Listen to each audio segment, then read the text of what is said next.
Bonjour Ouli, Bonjour Charline. comment vas-tu? Écoute, je vais très bien. Je suis contente de te retrouver, pour cette interview. Je suis ravie de t'avoir, ça fait un petit moment qu'on a pris rendez-vous toutes les 2 et j'avais hâte de cette interview. Alors dans cette interview, en général, je commence par une question qui semble simple, mais qui en réalité est assez complexe. La première question pour toi, Ouli Balza, qui es-tu? Ouais, c'est vrai que c'est une question complexe, en fait et moi, j'ai envie de te dire déjà, mon vrai prénom, parce que j'ai raccourci mon prénom en Ouli parce que c'est plus simple pour tout le monde. Mon vrai prénom, c'est Ouli Rantoussou et donc ça veut dire Ouli qui a les cheveux ondulés et qui va aller puiser le bien. C'est malgache, en fait. Donc mes parents, ils ont créé ce prénom. Donc voilà, donc je suis, cette, jeune femme, qui a des cheveux ondulés et puis qui va essayer de puiser le bien. Je pense que c'est quelque chose qui, inconsciemment peut-être me parle, me porte. Hem, j'ai 39 ans, j'habite à Boulogne, avec mon mari, et puis voilà, justement, je suis malgache, d'origine, ça fait quand même vraiment partie de mes racines et aujourd'hui, je suis adoptée par la France. Ce que je peux dire aussi, c'est que j'ai une expérience assez diverse professionnellement. Je me considère aujourd'hui comme quelqu'un de multipassionné. C'est un mot que j'ai découvert il n'y a pas si longtemps et qui me parle vraiment. Avec, voilà, dans mon parcours, des moments où j'ai eu besoin de sortir de plusieurs cases et donc je suis, voilà, une personne qui essaye aussi aujourd'hui je suis coach. J'accompagne des personnes dans la création de leur carrière professionnelle et donc j'aide des personnes à créer leur vie, en fait. C'est quelque chose qui me parle beaucoup. Oh là là, les personnes qui écoutent se disent: «My God, cet épisode va être hyper riche». Ce qui est super intéressant dans ce que tu partages avec nous déjà, c'est que tu as découvert que tu étais quelqu'un de multipassionné et que tu l'as découvert récemment et que tu as senti le besoin de sortir des cases et tu vois, dans ce podcast, en fait, on décortique avec les invités les grands moments que j'ai appelés au départ les moments d'alignement, mais en fait, je devrais Mmh. les appeler les moments de désalignement, dans Mmh. lesquels, en fait, tu ressens vraiment ce besoin irrépressible d'aligner tête, corps, cœur, de Mmh. sortir des cases, de sortir de ton système et ce qui est intéressant, c'est que tu le dis déjà dans ta présentation que toi, tu as ressenti ce besoin-là et j'ai envie de te poser cette première question, de savoir pour toi, quel a été ce tout, tout, tout premier moment de désalignement où tu as ressenti ce besoin, de t'aligner? Ouais, pour moi, c'est assez clair, en fait, ce moment-là, parce que c'est une combinaison de beaucoup de moments. Et en fait, ça a été un moment donc moi, j'ai commencé ma carrière, j'ai vécu à Madagascar, j'ai fait, mon enfance là-bas, mon adolescence, mes études et j'ai fait mes études en France et assez naturellement, sans faire vraiment de choix, mais plutôt dans faisant le choix le moins risqué, on va dire, je suis devenue consultante et en 2007, en fait, j'ai eu un chamboulement dans ma vie parce que j'ai perdu mon père qui était à Madagascar à ce moment-là et je pense qu'à partir de ce moment-là, ça a été, inconsciemment franchement, mais ça s'est fait, je pense, vraiment aussi en lien avec ça, des certaines remises en question, intérieures et puis, ça faisait 7 ans que j'étais, dans mon entreprise de conseil, donc, entreprise où, voilà, je travaillais avec, des clients du CAC 40 pour les aider dans leur transformation, digitale notamment et donc, voilà, à ce moment-là, j'ai commencé à me sentir un peu moins alignée. En tout cas, je commençais à ressentir un ennui un peu profond, en fait, de ce que je faisais et donc c'est à ce moment-là que j'ai commencé à chercher, du coup, une porte de sortie, heu, de cet univers-là. Donc ça, c'était le premier moment, en fait, de sortir de la boîte du conseil, dans un grand groupe aussi, parce que j'étais dans une grande entreprise, américaine qui s'appelait CSC à l'époque et donc ouais, c'était le premier moment de ouais, je veux pas rester dans un système où finalement je fais toujours un peu la même chose, même si c'est avec des clients différents. Je me renouvelle pas et en fait, j'en avais marre aussi à ce moment-là d'être dans l'informatique, le sujet de l'informatique. Voilà, je voulais changer. C'est vrai que c'est intéressant que tu dises qu'il y a vraiment eu un élément déclencheur aussi, lié à, à ta vie perso. Le fait de perdre quelqu'un de cher aussi, c'est souvent des moments, dans lesquels on a une vraie prise de conscience. Mais je t'imagine, tu vois, toi qui as fait tes études, qui a eu un super statut social incroyable qui faisait peut-être rêver plein d'autres personnes. Là, tu le dis avec, tu vois, une certaine douceur et vraiment on sent que, voilà, c'était comme ça. Mais, si tu te remets dans les pas de cette Mmh. Holly qui sentait qu'elle avait ce besoin de changer, Mmh. qu'est-ce que toi tu as mis en place pour, effectuer cette transition, pour t'aligner du coup concrètement à ce moment-là? Ouais, c'est vrai que j'étais à ce moment-là quand même effectivement dans un certain confort, un certain privilège aussi, vraiment je le ressentais. Je me souviens bien, j'avais vraiment aussi cette, voilà, c'était vraiment cliché en fait. Je travaillais à La Défense, je m'habillais avec, des talons, la petite jupe, voilà, enfin tu vois? C'était vraiment le grand cliché. J'avais un appartement, à l'époque, dans le 9e, avec voilà une vue sur les toits de Paris. Enfin vraiment j'avais l'impression à ce moment-là d'atteindre un certain, ouais, effectivement, un certain statut social. Et en fait, comment est-ce que je me suis mise en mouvement vers la suite?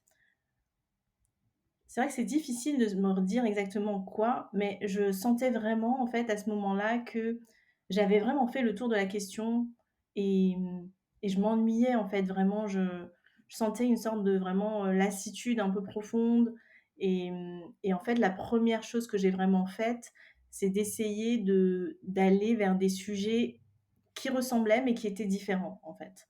Donc, c'est-à-dire que là, je travaillais dans le conseil dans un grand groupe et justement, je me suis dit: «Ben, je vais peut-être aller dans le conseil, mais sur d'autres sujets». Donc là, je suis allée plus vers des sujets ensuite, donc dans l'entreprise que j'ai trouvée par la suite, toujours dans le conseil, mais avec des sujets plus autour de la communication, du management, du changement de culture d'entreprise. Donc en fait, j'ai fait un shift, mais qui était pas non plus radical, on va dire.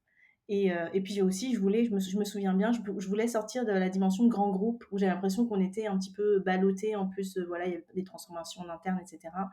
Et du coup, je suis allée dans une appelle, une petite boîte de conseil, d'ailleurs là où j'ai rencontré une de nos amies communes et là où, du coup, voilà, on était 50. Je suis passée, d'un très grand groupe à 50 personnes. Donc voilà, j'ai changé quelques paramètres, en fait. C'est comme ça Mmh. que j'ai fait. J'ai voulu changer quelques paramètres. Et ça, tu vois, c'est quelque chose de très intéressant parce que, quand on parle d'alignement, et que tu vois que tu ressens vraiment ce besoin-là de faire, évoluer les choses autour de soi, ce que j'observe, c'est qu'il y a un peu 2 teams. Tu as ceux qui, changent tout d'un coup, hein, ils vont aller élever les chefs dans le Larzac et ce que Mmh. je trouve intéressant avec ce que tu présentes là, c'est aussi, aller identifier les endroits sur lesquels vraiment il y a eu ça accroche. Mmh. Typiquement, les grands groupes, enfin l'environnement, mais par contre, ce que je note, c'est que tu as essayé de garder ce qui te convenait et que tu as fait des choix pour aller dans des environnements qui te convenaient mieux, sans mettre tout à la poubelle. Donc ça Exactement, exactement. Effectivement, à cette époque-là, c'était vraiment ça et je pense que c'est vraiment important effectivement d'identifier, en fait, dans plein de critères de ce qui nous convient pas dans notre travail, si on a envie de changer, quels sont vraiment les critères, les éléments qu'on peut faire bouger. Et c'est vrai que l'élément de l'environnement, je trouve que c'est intéressant. Déjà, le contexte, l'environnement dans lequel j'ai envie de travailler et les sujets évidemment, les thématiques, les sujets sur lesquels j'ai envie de travailler, tout en gardant quand même, une forme d'assise sur des choses qui sont nos compétences, qu'on a déjà pu installer, mais qu'on peut et qu'on a envie en fait souvent d'amener peut-être plus loin ou sur un autre champ. Et effectivement, c'est des choses, sur lesquelles je travaille beaucoup avec mes coachés aussi, vraiment c'est quoi vraiment que tu veux changer en fait? mmh, ouais, c'est super intéressant de se poser cette question-là, de savoir faire le tri dans ce qui va pas. Exactement. Et c'est vrai quand on est dans des moments un peu de flou, on a du mal à percevoir et c'est intéressant que tu dises que tu es en capacité, toi, de les accompagner sur cette thématique-là, parce qu'effectivement il y a vraiment, il y a vraiment quelque chose à faire de l'ordre de l'accompagnement là-dessus voilà, faire partir ce brouillard, clarifier, organiser pour, essayer de trouver un chemin qui est meilleur pour soi. Du coup, on te laisse dans ce cabinet de conseil, 50 personnes, entouré, je le sais, de personnes, très, très chouettes. Exactement. Hem, Ça aurait pu s'arrêter là. Qu'est-ce qui a fait qu'aujourd'hui, quand tu t'es présenté, tu m'as pas dit que tu étais dans un cabinet de conseil? Non, tout à fait, tout à fait. Hem, En fait, et bien, ce cabinet déjà était vraiment génial, hein, et on peut le nommer aussi, il s'appelle, Corda, et dedans, j'ai vraiment découvert, effectivement un état d'esprit, très ouvert, très dynamique, très dans l'innovation. Donc il y avait vraiment une culture qui me plaisait beaucoup, et j'ai rencontré effectivement des personnes géniales aussi dans ce contexte-là. On travaille aussi sur des sujets nouveaux, donc comme je te disais tout à l'heure, aider des clients, sur leur culture d'entreprise, aider des clients à développer le management de leurs équipes, et c'est là où justement j'ai rencontré des coachs aussi, donc c'est aussi le lien avec le coaching qui s'est fait aussi à ce moment-là. Mais au bout d'un certain moment, pareil en fait, comme dans la première histoire, au bout d'un moment, et c'est arrivé beaucoup plus vite par contre cette fois-ci, au bout d'un moment, je me suis confrontée en fait à pareil, à une forme de lassitude et à une forme d'ennui, en fait. Même si pareil, on travaillait avec des entreprises de haut niveau, c'était intellectuellement, c'était intéressant. Mais malgré tout, moi, j'avais vraiment l'impression qu'en termes de dynamique, je tournais quand même en rond. Voilà, on organisait un type d'événement, on parlait des mêmes sujets, on avait notre approche, on va dire notre approche, même si évidemment à chaque fois c'était personnalisé, mais une approche particulière pour l'accompagnement au changement, enfin, et cetera. Donc, voilà, j'ai commencé à ressentir une forme d'ennui, et finalement là je fais le parallèle, comme dans la première situation, il y a eu un peu aussi un déclencheur émotionnel, je pense, en plus de cet ennui, qui était que je me suis retrouvée avec une de mes managers avec qui ça s'est pas bien passé du tout. Puisqu'on est là aussi pour parler des femmes, je crois, dans ce Tout à podcast. fait, absolument. Et donc pour être sincère, je me suis retrouvée dans un schéma psychologique où je me suis sentie un peu seule, un peu, déboussolée, avec justement une manager où j'avais l'impression, en tout cas moi ce que je ressentais, c'est qu'elle, voilà, elle me laissait pas la place, elle me laissait pas exprimer un peu tout ce que j'avais à exprimer. Je me suis sentie un peu diminuée, un peu manipulée, voilà, c'était assez malsain comme, situation, je trouvais, et j'ai pas réussi vraiment à lever l'alerte. Je pense que j'étais un peu jeune aussi, hein, je pense que ça aussi c'est quelque chose qu'on peut dire peut-être à nos auditrices. Je pense que quand on arrive dans le monde de l'entreprise et qu'on est un peu jeune, tous ces sujets un peu, de relations avec nos managers, c'est quand même assez complexe parce qu'on ne sait pas trop, comment faire. On a envie de bien faire surtout, et on a envie de montrer ce dont on est capable, et du coup, on peut se retrouver dans des situations compliquées. Donc j'ai vécu ça assez difficilement, j'ai essayé de lever l'alerte, j'ai compris aussi en même temps, je comprenais aussi le positionnement voilà, de mes patrons évidemment. Mais en même temps, voilà, pour moi, ça a été un accélérateur aussi, cette situation-là, de dire, bah, en fait, moi, j'ai pas envie d'évoluer dans cet environnement-là, j'ai pas envie d'être soumise à ce type de contraintes, j'ai envie d'être un peu plus libre, et donc ça m'a accéléré, moi, ma sortie, en tout cas, de cette entreprise, et plus généralement du monde de l'entreprise, en fait.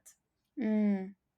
C'est intéressant que tu parles des relations et qu'on n'est pas forcément préparé à, faire face à des personnalités qui nous et puis des systèmes, qui nous conviennent pas, et tu as mis ça aussi sur le ton de la jeunesse, mais c'est vrai que souvent, moi, j'aime bien donner l'exemple, tu sais, de la grenouille qui, quand elle est dans un système, une grenouille, quand tu la mets dans une casserole d'eau chaude, Mmh. si l'eau était froide au départ, elle nage dans la casserole et tu peux monter la chaleur à petit feu. Et en Mmh. fait, finalement, tu te laisses mourir parce qu'en fait, tu as pas vu le système évoluer. Alors que tu prendrais cette même grenouille que tu jetterais dans une casserole d'eau bouillante, bah, en fait, elle en Mmh. ressortirait tout de suite. Et je trouve qu'au-delà du fait, de se dire parfois on n'est pas armé pour faire face à ce système, je trouve que c'est aussi intéressant de se dire, bah, en fait, aussi les systèmes, ils évoluent tout doucement. Peut-être que c'était Mmh. pas la même manager que tu avais au départ, j'en sais rien, hein, Mmh. j'extrapole. Mmh. Mais le système évolue et toi, bah, au bout d'un moment, parfois, tu te rends pas compte que c'est plus bon pour toi. Donc Mmh. c'est hyper, intéressant de parler de ce sujet-là justement, effectivement, du système qui te convienne pas et il y a beaucoup d'auditrices qui écoutent ce podcast pour, essayer de trouver des clés, tu vois? De se dire que c'est Ouais, possible d'évoluer et de ressortir grandi de ces périodes qui sont pas forcément, confortables et simples. exactement, exactement. Et peut-être que ce que je peux rajouter aussi là-dessus, c'est justement sur le sujet des femmes, je trouve que c'est encore plus dur quand c'est entre femmes, en fait. Autant, ça m'était déjà arrivé aussi avant, que ce soit des managers ou plutôt clients hommes avec qui ça se passait pas forcément bien. Autant je trouve que quand c'est entre femmes, il y a quelque chose d'un peu sournois et de difficile à gérer, je trouve, intérieurement. Voilà, et on est quand même ici dans ce podcast aussi, je pense vraiment pour nous entraider, pour nous encourager, et je pense vraiment que des femmes qui sont dans des positions de leadership, de management, de pouvoir, il y a vraiment une responsabilité justement à accompagner, à aider, à soutenir, des jeunes femmes plus jeunes et à pas avoir peur en fait, parce que ça part souvent de ça, de pas avoir peur de ses talents, donc c'est facile à dire, hein, voilà, je pense qu'il y a un vrai enjeu là-dessus et dont j'avais pas du tout conscience à cette époque-là. Voilà, donc j'avais envie de partager dans ton Mmh. podcast, ouais. Merci beaucoup de partager ça. Effectivement, je le prends comme un message, tu vois, à souligner en gros, en gras de pas partir de ses propres peurs, même en tant que manager et de se dire que finalement la capacité à laisser se déployer les talents qui sont dans sa propre équipe, ben, en fait, ça va faire de soi-même Mmh. quelqu'un de encore plus impactant, encore Exactement. enfin, si on aime le pouvoir, avec encore plus de pouvoir Ouais, et c'est vrai que tu as raison, ça vient gratter quelque chose chez eux. Tu vis tu venu déranger quelque chose chez la personne en face et ça, c'est aussi une question de management comme tu l'as très bien dit. ouais, Alors, exactement. du coup, bah, mine de rien, tu dans ton histoire, toutes ces étapes ont fait que tu as quitté le monde de l'entreprise. Mmh. Alors là, quand tu dis ça, tu vois, déjà, les auditrices doivent se dire: «OK, donc elle a fait le saut, elle a fait ce saut-là». Qu'est-ce que tu as fait, concrètement? Alors pour ce saut-là, effectivement, du coup, comme, tu disais tout à l'heure au début, soit on fait un peu un shift, soit on fait le grand saut et donc moi j'ai vécu les 2. J'ai fait le petit shift et puis j'ai fait le grand saut. Ça s'est fait assez enfin, c'est vrai que rétrospectivement, j'ai l'impression que ça s'est fait naturellement, mais en fait, je me suis faite accompagner à ce moment-là et ça, c'est intéressant aussi parce que justement dans cette entreprise, je rencontrais pas mal de coachs et puis, voilà, je me suis dit: «Le coaching, ça a l'air intéressant». En tout cas, j'aime bien les sujets sur lesquels ils travaillent, la motivation, l'intelligence émotionnelle. Voilà, ce sont les vrais sujets intéressants et donc, voilà, je me suis faite accompagner par quelqu'un à ce moment-là et ça m'a amenée vers la sortie de cette entreprise et et en fait, moi, j'avais vraiment ce désir profond de partir d'une feuille blanche. C'est-à-dire que j'avais vraiment envie de me dire: «Ouli, si tu n'es plus dans un système finalement que tu suis de façon logique et linéaire, qu'est-ce que qu'est-ce que tu ferais, en fait?» Voilà, si tu as cette opportunité-là, qu'est-ce que tu ferais? Et donc c'est vrai que moi je suis partie, alors je le recommande pas forcément du tout à mes coachés quand je les accompagne aujourd'hui. Je suis vraiment partie d'une feuille blanche et je suis vraiment partie sans véritable projet de mon entreprise, mais vraiment avec cet élan, avec ce besoin, je pense, et un peu ce côté un peu rebelle de: «En fait, mais qui je suis? Qu'est-ce que je veux faire?» J'avais vraiment ce désir de moi je veux créer ma vie, je veux dessiner mon histoire sur papier et je sais pas ce que ça va devenir, je sais pas ce que ça va être, mais je suis hyper curieuse de me dire justement qu'est-ce que ça va devenir? Qu'est-ce que ça va être? Mmh. Comme ça, moi, que je suis partie et j'ai eu la chance à ce moment-là d'avoir, voilà, de pouvoir bénéficier voilà, d'avoir des aides aussi, avec, Pôle emploi et cetera. Donc j'ai pu faire, ce shift aussi avec un peu de sérénité et en même temps avec, quand même un grand saut quand même, malgré tout. Mmh et ça, c'était il y a combien de temps? Ça, c'était à peu près il y a 7 ans, Mmh, il y a 7 ans. 2017, ouais. OK. Donc du coup, à ce moment-là, dans cette, époque, ce moment un peu de comme tu dis, de page blanche et puis, en fait, où tout était possible pour toi. Tu pouvais tout créer finalement. Qu'est-ce que tu as décidé de créer? Alors j'ai beaucoup exploré, en fait. J'ai essayé de créer plein de choses, qui ont pas du tout fonctionné. Et je me suis beaucoup autorisée surtout au début à vivre mes journées parce que c'est quelque chose qui me manquait beaucoup et que je ressentais aussi comme un appel, justement en quittant, le système. C'est que je me retrouvais, parfois dans le bus. Je me souviens, je rentrais en bus chez moi et je me disais: «En fait mais en fait, j'ai pas vu passer la journée, j'ai pas vécu dehors, c'est pas ça mes journées, je veux pas rester toute ma journée enfermée devant un ordinateur, même chez des clients, je veux vivre ma journée». Donc je me suis vraiment autorisée en fait à ce moment-là et c'est quelque chose aussi que j'encourage des personnes qui ont parfois des opportunités de faire des pauses dans leur vie, professionnelle, à pas avoir peur ni «honte» entre guillemets, de profiter de ces moments-là de parenthèse en fait.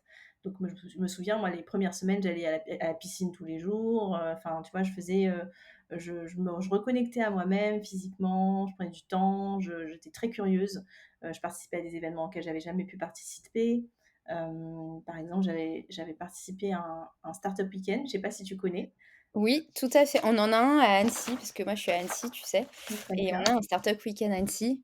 Trop bien. D'accord, d'accord. Donc j'ai participé à un startup week-end Madagascar justement, à ce moment-là, que j'ai découvert un peu par hasard, mais il n'y a jamais vraiment de hasard. Donc voilà, je me suis reconnectée un peu à mes racines, j'ai découvert l'entrepreneuriat, voilà, j'ai fait plein de petites choses. J'ai essayé, le premier truc que j'ai essayé de faire, c'est de lancer une marque, de mode avec des chemises pour hommes, donc rien à voir avec ma mère. Donc ça s'est pas bien passé de travailler avec ma mère. Pour moi, c'est pas fait pour moi, mais en tout cas, c'était testé. Et puis au final, en fait, j'avais quand même cette question quand même du coaching. Voilà, j'avais bien aimé travailler avec ce coach et du coup, je me suis formée au coaching aussi parmi les explorations multiples, sans forcément me dire: «Je vais devenir coach ou je vais en faire un métier». Mais voilà, j'avais un peu cette résonance de, les gens me disaient que j'avais de l'écoute, et cetera et cetera, donc et j'aimais bien ce sujet. Je me suis dit: «C'est quoi le coaching, en fait? C'est quoi les outils, en fait? C'est comment tu accompagnes des gens sur ces sujets personnels, professionnels?» Au-delà de ça a l'air cool et c'est sympa et il y a de l'intuition, il y a quoi derrière? Donc je suis Mmh. allée comme ça un peu vers le sujet du coaching en parallèle de plein d'autres sujets, à cette époque. Mmh et tu vois, le fait que tu me dises que tu avais testé de faire une marque, de chemises, enfin issue de chemises pour hommes, c'est Ouais. ça? Ouais, 2 chemises pour hommes, en fait, de confectionner des chemises pour hommes à Madagascar. Voilà et tu vois, je me dis ça c'est chouette aussi de parler de des choses qui ont pas fonctionné. Parce Ouais. que, quand on prend du recul et qu'on se dit: «Bon voilà, tu étais dans l'entrepreneuriat pendant 7 ans», tu sais, on a un peu cette idée que l'entrepreneur, bah, en fait, tu as presque tout qui fonctionne et ça fait du bien aussi de s'entendre dire qu'il y a parfois des ratés, Ouais, et il il y y en en a a beaucoup plein. et il y en a beaucoup. Je pense que je pourrais faire des épisodes complets sur, l'échec, ça pourrait aussi être intéressant. Donc merci beaucoup de partager ça. Donc tu te formes en coaching et en fait finalement enfin tout à l'heure tu as dit 2 choses. Tu as dit: «Je suis coach, je suis, multipassionnée» et j'en avais pas forcément conscience et du coup, j'ai envie de te poser la question, sur, en quoi ta personnalité, en quoi tout ce chemin t'a mené à développer des choses maintenant en tant que coach qui sont, vraiment, uniques. Parce que c'est un peu le but de toute cette discussion, c'est de comprendre, en fait, comment toutes ces étapes-là ont construit la Holly qui est là en face de moi aujourd'hui. Elle est toujours en construction, hein, évidemment, sinon ça serait facile. Mais je dirais que en fait, chaque étape, c'est un peu une brique, en fait. Effectivement, comme tu le dis, c'est des éléments pour construire quelque chose.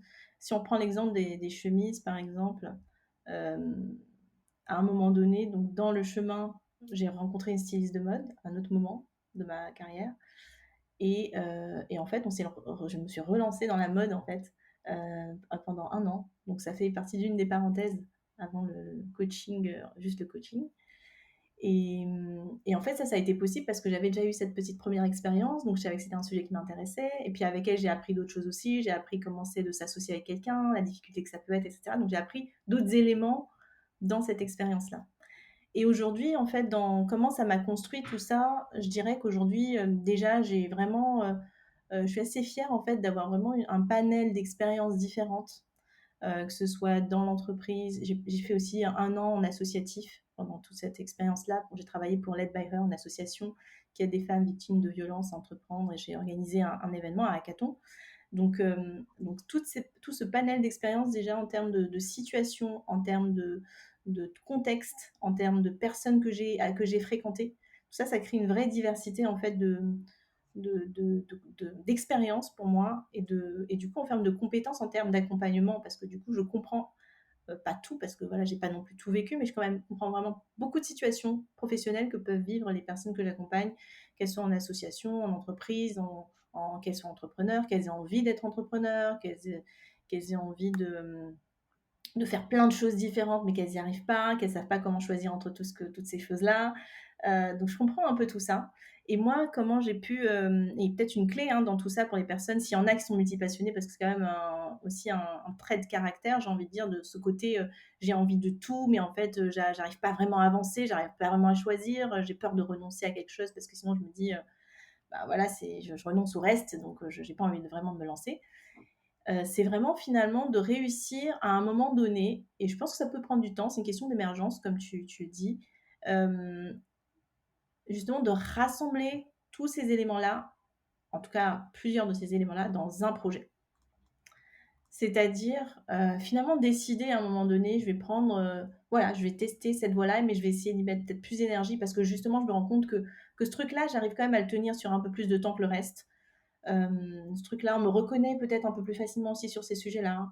Voilà, voilà, c'est pas forcément le plus simple, mais en tout cas, j'en choisis un et dedans, j'intègre par exemple ma dimension créative. Moi, je suis quelqu'un d'assez créatif, donc je peux utiliser cette créativité-là à créer une marque de mode, mais je peux aussi utiliser cette créativité-là à comment est-ce que je développe une entreprise de coaching créative en me positionnant sur des sujets créatifs, en créant des workshops créatifs, à voilà, je peux avoir une compétence d'événementiel, mais je vais pas peut-être pas me lancer dans créer une agence d'événementiel. Mais voilà, comment est-ce que je crée des événements, en fait, intéressants, différenciants dans mon entreprise? Donc Mmh. voilà, toutes les compétences qu'on a, et pareil sur le reste, hein, sur les connaissances qu'on a, le réseau qu'on a, les appétences qu'on a. OK, j'adore la mode, ben, comment est-ce que je fais quelque chose de très, très design dans mon entreprise? Ou même comment je m'habille peut-être, j'en sais rien, avec des vêtements que j'adore, voilà, quand je communique. Voilà, comment est-ce que je peux en fait avec tous ces éléments que j'ai envie de faire, comment je les intègre dans mon projet à moi? Et après, s'il y a d'autres choses effectivement qu'on ne peut pas intégrer, et ben voilà, on peut aussi avoir un espace de playground, un espace un peu de jeu à côté de son entreprise aussi.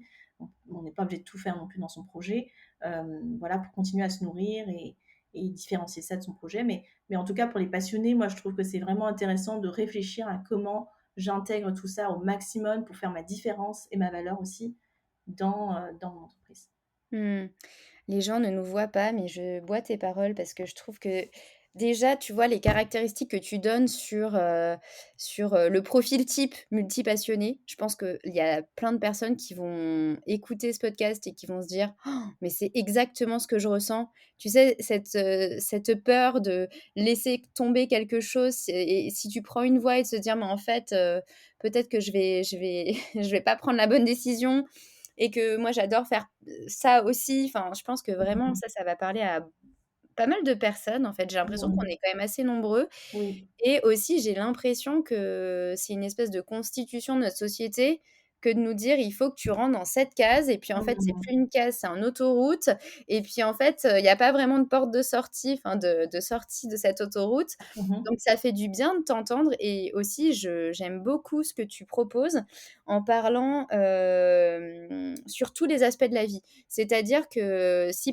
enfin quand tu parles des vêtements, par exemple, Mmh.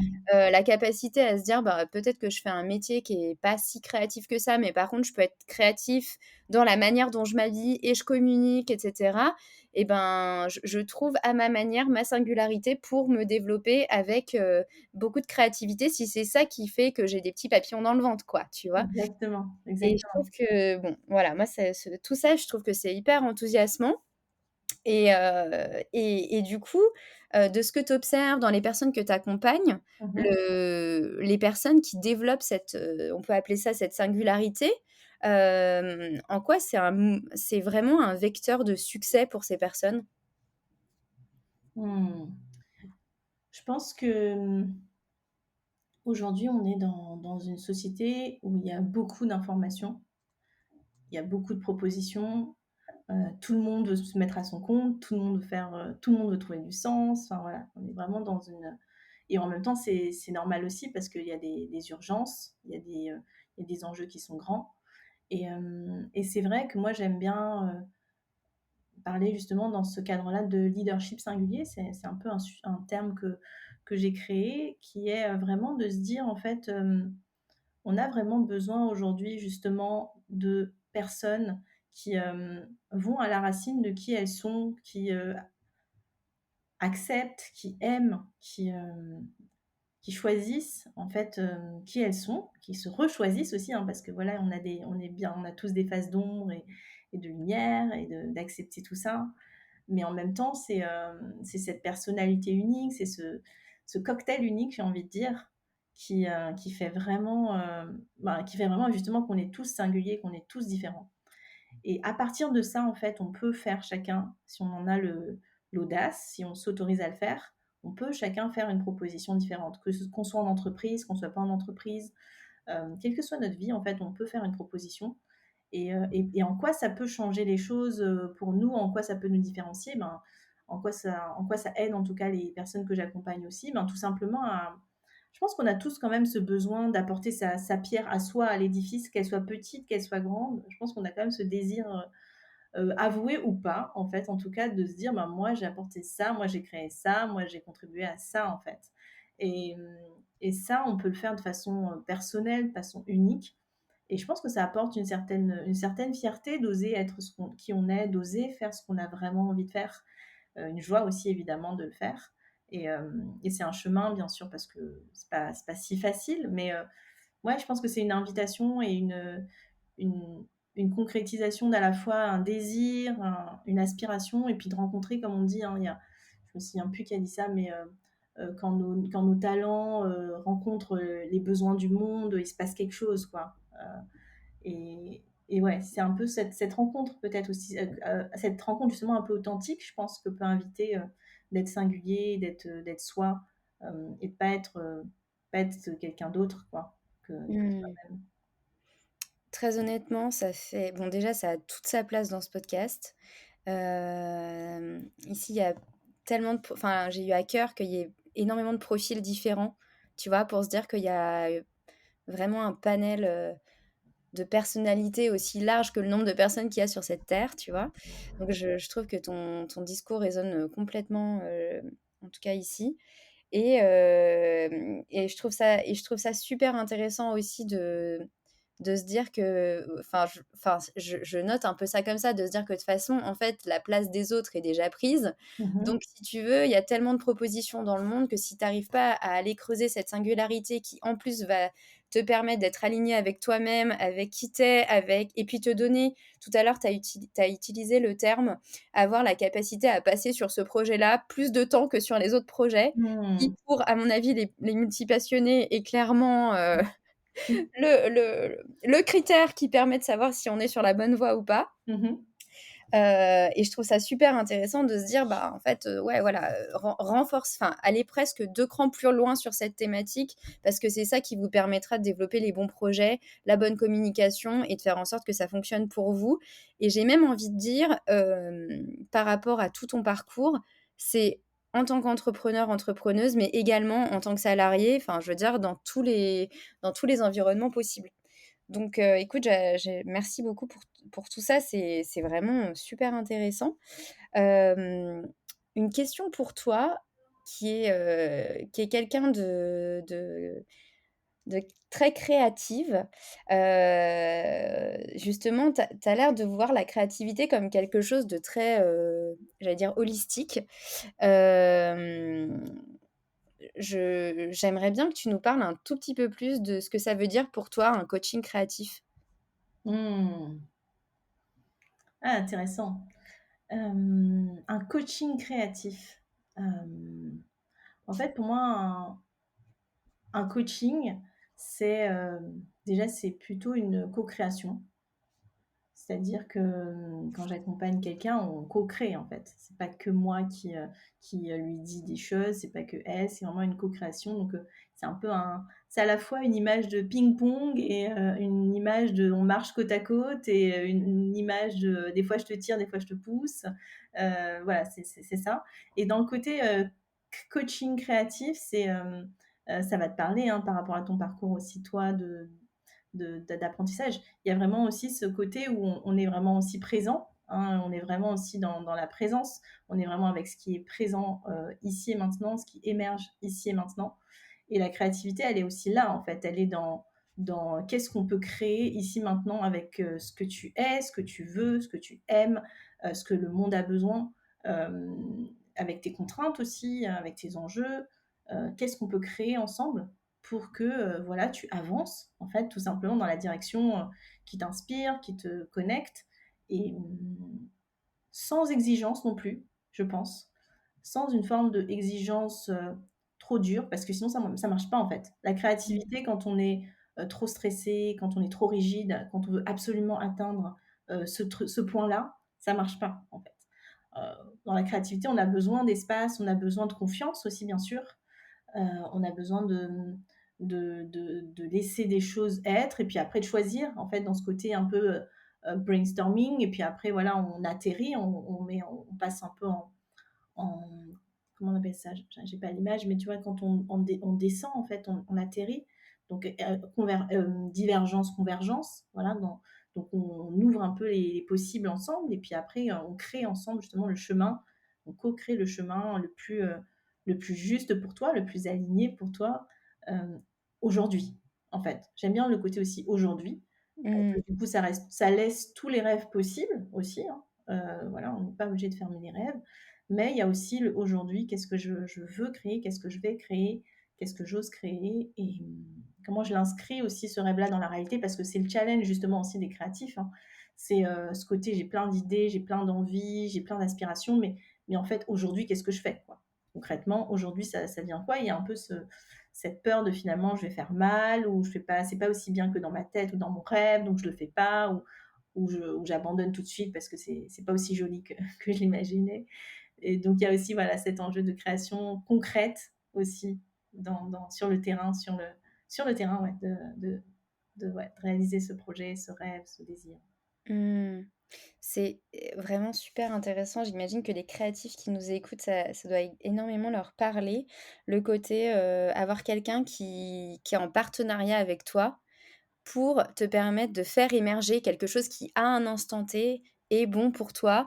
Et puis ça fait 2 fois que tu reviens sur le côté ne pas abandonner ses rêves, donc aussi accepter que, ben, on aille dans une certaine direction et ça veut pas dire que, dans, quelques mois, quelques années, on reviendra pas sur un autre projet et ça fait finalement beaucoup de bien de l'entendre aussi, tu vois? Écoute, merci beaucoup pour tout ça. Là, on te retrouve coach, et tu organises aussi un alors je pense que quand l'épisode sera passé, à mon avis, le so enfin ce sommet sera tu organises des sommets. Voilà, notamment celui de 2024, c'était sur, le mindset créatif.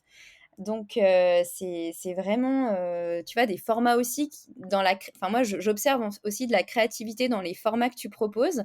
Ça c'est vraiment, très intéressant et du coup, j'ai une question pour toi, c'est finalement maintenant que tu es coach, que tu crées des sommets, qu'est-ce qu'on peut te souhaiter?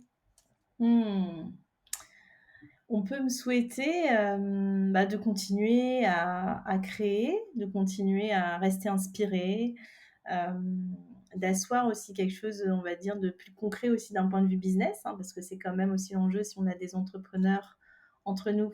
Il y a toujours un peu ce challenge entre se faire plaisir et aussi, développer une entreprise, pérenne, en fait, où, voilà, moi je pense qu'on peut toujours être dans le et qu'effectivement, c'est quand on fait des choses qui nous font plaisir qu'on va être le plus pertinent aussi et le plus visible, et cetera, et le plus, voilà, réaliste. Mais effectivement, moi, j'ai cet enjeu-là voilà, de continuer à développer mon entreprise, comme beaucoup d'entrepreneurs, je pense, qui nous écoutent, et puis de continuer à, voilà, partager cette vision, du leadership singulier. J'ai aussi l'enjeu, personnellement, on peut me souhaiter voilà, de continuer à avancer en équipe, parce que je pense que c'est aussi une clé, hein, en fait, quel que soit le projet professionnel d'ailleurs, aussi, d'apprendre à bien s'entourer, apprendre à se constituer une équipe de confiance. Donc voilà, je suis beaucoup aussi en ce moment avec une équipe justement qui m'aide, qui m'inspire, avec qui on essaye de lancer des choses, de structurer aussi, structurer davantage, l'entreprise. Donc voilà, de continuer tout simplement le chemin et puis voir où ça mène, peut-être un jour de retourner dans la mode, ça c'est un de mes rêves.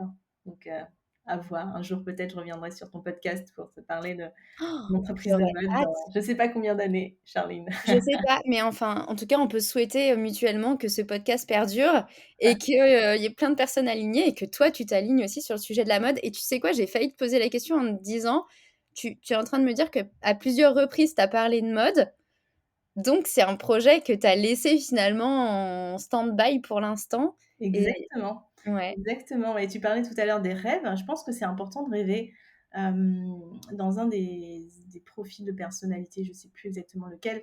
Moi, à un moment donné, quand j'ai commencé à petite anecdote, que je commençais à regarder, à travailler dans le coaching et à faire ces fameux profils de personnalité, bon, j'ai découvert que j'avais le profil rêveuse et et justement, j'ai pas hyper bien accueilli ça, en fait, parce qu'on disait beaucoup les rêveurs, en fait, ils sont un peu dans la lune, ils sont pas trop dans l'atterrissage et dans la mise en œuvre et en fait, je me suis dit: «Mais en fait, non, OK, effectivement, je j'ai cette part de rêve et je suis assez rêveuse dans ma tête, mais en même temps, ça m'empêchera pas de réaliser des choses et au contraire, de prouver que les rêveurs, on a plein de choses à apporter, heu, concrètement aussi sur cette terre et je pense que oui, aujourd'hui, on s'autorise pas assez à rêver et c'est difficile quand on te dit, voilà: «Si tu rêvais grand, ça veut dire quoi pour toi?»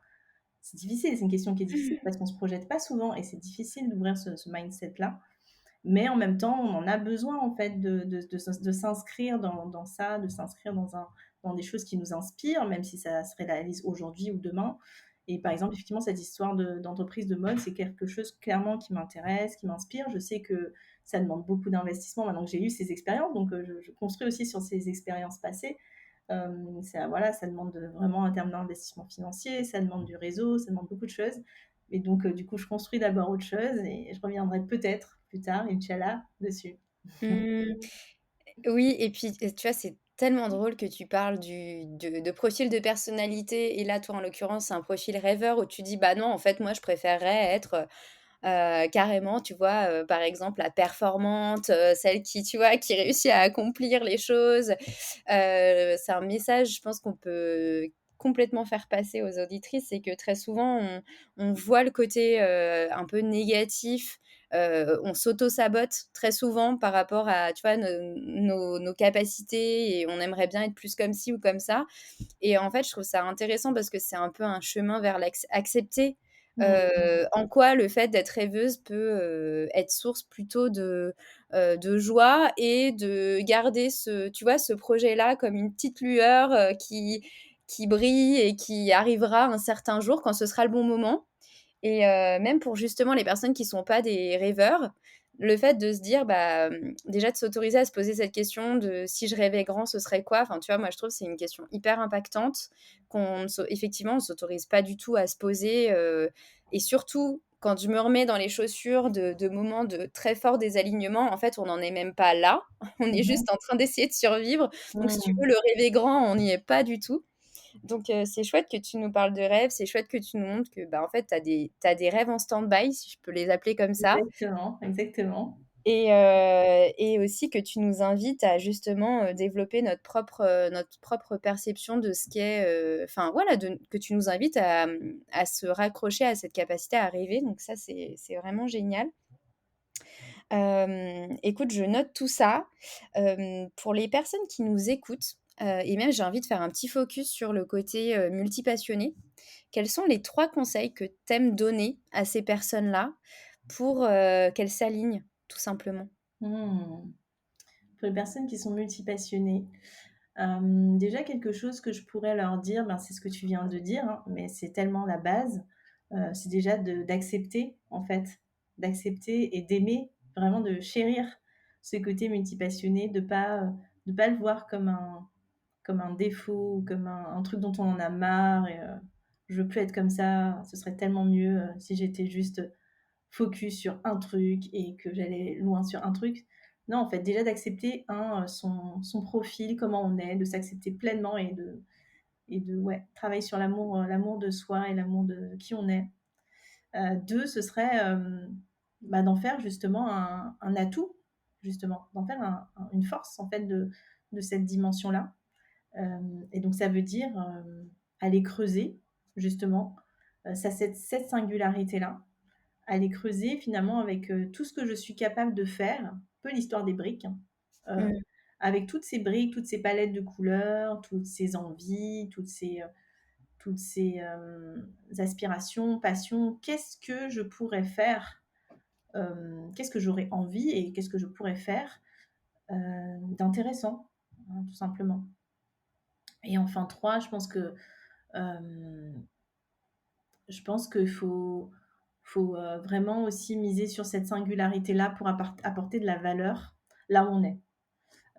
Qu'on soit en entreprise, qu'on soit en entrepreneuriat, et on peut apporter de la valeur à partir de ce profil de personnalité-là, en étant justement créatif, en apportant, justement, par exemple, des insights ou des idées qui viennent d'autres univers parce qu'on a ces références-là. Donc de ne pas avoir peur, en fait, de faire ses propositions à soi, là où on en Mmh. est. Écoute, merci beaucoup pour ces 3 idées. Une rubrique que les alignés adorent, c'est la rubrique des médias, podcasts, livres, pour aller sur ton chemin. Mmh. Écoute, un livre que je peux recommander, que les créatifs connaissent peut-être, c'est le livre Comme par magie, hem, hem, qui est écrit par, Elizabeth Gilbert, et qui est un livre vraiment, qui nous invite tous en fait à, en anglais c'est Big Magic, donc c'est encore plus beau d'ailleurs, Carrément. et qui nous invite, tous à, justement être créateurs, créatifs, et justement aussi de se dire en fait la créativité c'est pas aussi forcément quelque chose, que j'ai pas ou que j'ai, c'est quelque chose qui se travaille aussi, c'est quelque chose où, on nourrit cette créativité, on crée aussi des habitudes, on crée des process pour que ça arrive, pour que, qu'un jour quelqu'un vienne. On peut avoir des idées, mais ces idées, elles passent, donc enfin, en tout cas, c'est hyper intéressant, je trouve, pour ceux qui s'intéressent un peu à la créativité, et s'il y a des passionnés parmi nous, je pense que c'est un thème qui peut les intéresser. Donc ouais, je vous invite à aller voir peut-être à lire ce livre, qui est écrit par l'autrice aussi de Eat, Pray, Love, Mange, Prie, Aime. Si vous avez Ah aimé, OK, ce, ce livre, je crois que c'est elle qui l'avait aussi écrit. OK. Donc Big Magic. Est-ce qu'il y a autre chose que tu as envie de partager avec nous? Écoute, c'est celui-là auquel je pense. Et puis un autre livre éventuellement aussi dans la même veine, c'est celui de Julia Cameron. Alors je me souviens plus du titre, mais on le mettra peut-être sur le podcast. Et pareil, c'est un livre sur la créativité que j'ai lu il y a longtemps. Euh, et celui-là, ce que j'avais vraiment trouvé intéressant parmi toutes les... Elle donne en fait vraiment des pratiques, on va dire, des pratiques créatives. Et ce que j'avais vraiment aimé à l'époque, c'est qu'elle proposait par exemple d'écrire tous les matins. D'écrire tous les matins 3 pages, elle appelle ça les 3 pages du matin. Et d'écrire vraiment tout ce qui te vient en fait, sans jugement. Vraiment, je me sens bien, je me sens mal, le ciel est bleu, hier j'ai fait ça, enfin ce que tu veux en fait, peu importe. Le but c'est que ce soit pas joli justement, ce soit pas, mais ce soit vraiment comme si tu connectes un peu à toi justement, et que tu laisses un peu filer sur tes pages du matin, les choses, les écrits. Et en fait, c'est un peu d'être dans cette connexion à soi-même, laisser un peu les choses couler, trouver un peu un sort de flow, en fait, Mmh. par l'écriture. Et bien sûr, j'invite toutes les personnes qui nous écoutent à écrire en général. C'est quand même le journaling, c'est quand même une façon très intéressante de connecter, de clarifier, de mettre de l'intention. Mmh, c'est vrai que c'est vraiment quelque chose, je te remercie de partager ça ici parce qu'en fait, on n'en a pas beaucoup parlé dans le cadre des alignés, du journaling et c'est une pratique effectivement qui est super intéressante, très introspective et comme tu l'as dit, parfois, il s'agit juste de quelques minutes, sans jugement, de prendre le temps de s'asseoir dans un lieu qui est enfin, après le côté ritualisé en général Mmh. est une vraie invitation pour, tenir sur la longueur. Mmh. Mais effectivement, je te remercie de partager ça aussi comme une ressource parce que c'est très intéressant de pouvoir, tester cette pratique Si on a beaucoup aimé ce podcast et qu'on a envie de te suivre, où est-ce qu'on peut te suivre, Oli? Ouais, on peut me suivre, hein, bien sûr sur Instagram, Instagram, j'ai deux Insta, j'ai Coaching by O et Leadership Singulier.